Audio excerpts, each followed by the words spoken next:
céréales ukrainiennes, le rétablissement du flux profite à tous sauf à l'Afrique.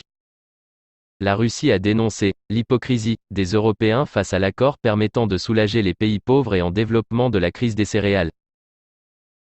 Alors qu'un corridor maritime a été ouvert pour éviter une crise humanitaire majeure et des risques de famine en Afrique, ce sont finalement les pays européens et la Turquie qui en profitent, a dénoncé le président russe, Vladimir Poutine qui s'est attardé sur les pays européens. Vladimir Poutine qui s'est exprimé lors d'une conférence, a indiqué que la majeure partie des exportations de céréales ukrainiennes qui étaient bloquées avant un accord parrainé par la Turquie, allaient vers l'Europe au détriment des pays pauvres.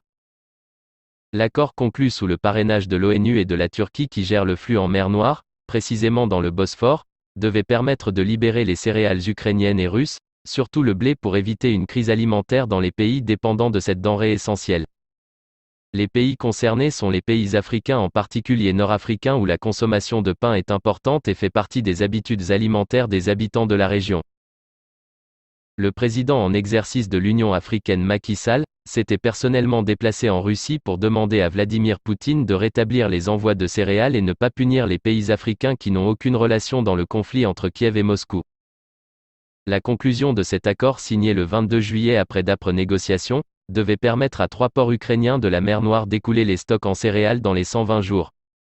Il s'agissait de plus de 20 millions de tonnes de maïs, blé et tournesol stockés en Ukraine.